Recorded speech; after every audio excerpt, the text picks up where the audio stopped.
Karen and I will never forget that day. I parked the car on the other side of the Capitol. It's a Saturday morning. I figured there'd be 10, 20,000 people out there. We come walking out the west side of the Capitol building, and my knees locked.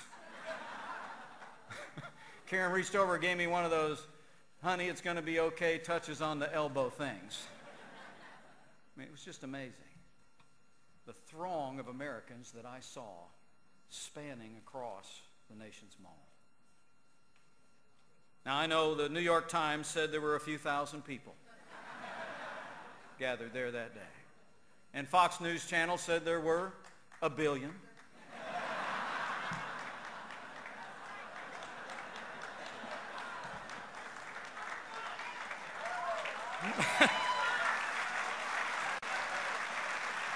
Sorry, guys. But as God is my witness, as I looked out from the West Steps at that moment, I saw a sight I'll never forget. Hundreds of thousands of everyday Americans gathered on the nation's mall on behalf of limited government, personal responsibility, and fiscal responsibility. Everything that made this country great.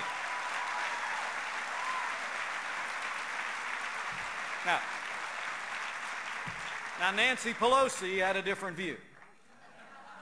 Nancy Pelosi thought those people were un-American. Thought they were AstroTurf. But when I looked out at that amazing throng, I got to tell you, those people looked like the cavalry to me.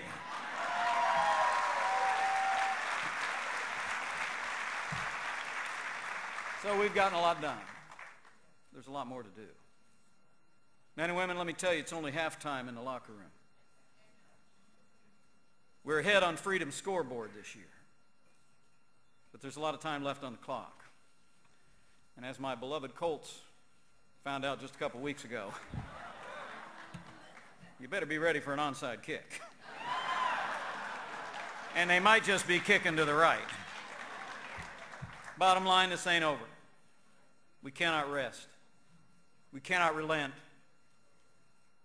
And we cannot let up until we take the American Congress back for the American people. Men and women, we got to win back America. We've got to take that hill in 2010. So help us God. So how do we do it? Well, first, to win back America, we got to stay focused. Got to stay focused. Distraction is the enemy of our success. You know, politics and the airwaves are always filled up with speculation. Who's up? Who's down? Who's next? Who's perfect? Who's not?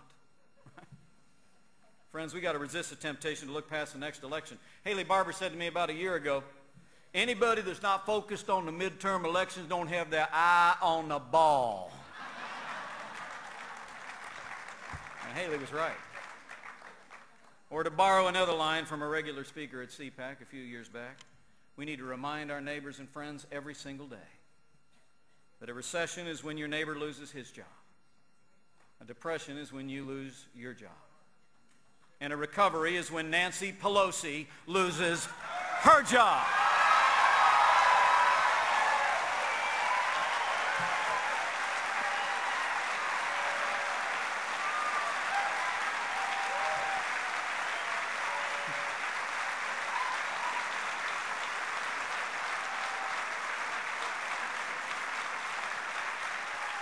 Second, to win back America, we need to elect a conservative Congress in 2010. To turn this country around, we don't just need a Republican majority, we need a conservative majority on Capitol Hill.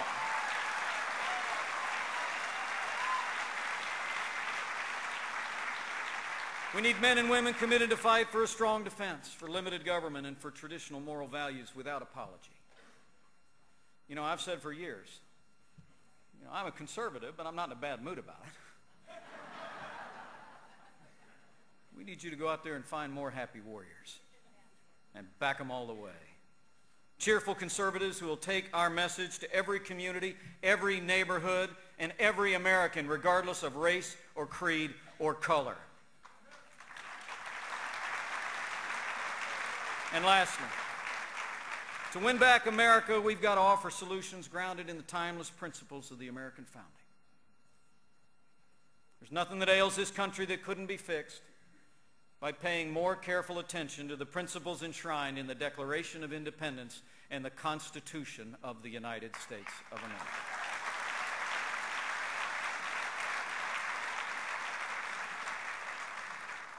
To win back America, we have to offer the American people real solutions to the challenges facing this country at home and abroad.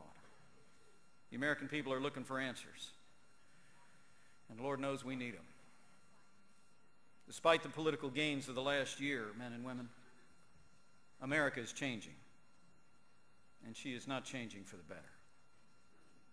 A nation conceived in liberty has come of age in bondage to big government. We've lost respect in the world, we're going broke, and our social and cultural fabric is unraveling. During similar times, Margaret Thatcher told her Conservative Party in 1976 these words. She said, "Britain is on its knees. By those old enough to remember the sacrifices of the war, and by the young born since the war, we have seen too much national failure. Hope has withered. Faith has gone sour. And for we who remain, it is close to midnight." America is not yet on its knees, but it is bowed by years of fiscal recklessness, debt, and cultural decline. You know, I'm told that officials in this administration will actually admit in private that they see their job as, quote, managing American decline. But let me say from my heart, the job of the American president is not to manage American decline. The job of the American president is to reverse it.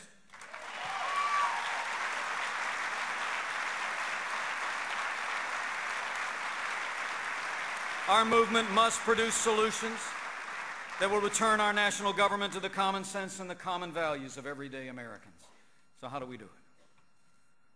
Well, first, we reverse American decline by doing what is necessary to defend this nation at home and abroad. This means giving the American soldiers the resources they need to get the job done and come home safe from Afghanistan and Iraq.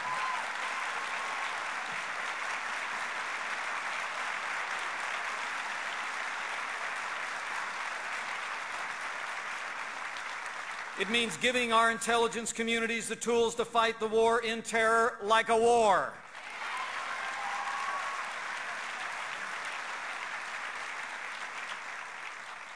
And it means ending the era where we put international public relations ahead of public safety. Khalid Sheikh Mohammed and his cohorts should not be tried in our courts. They should be tried in a military tribunal at Guantanamo Bay.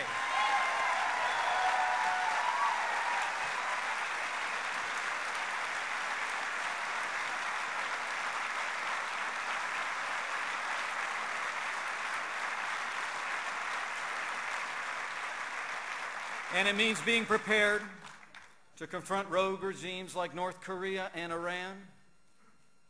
Let the world know this, if nothing else. America stands with Israel.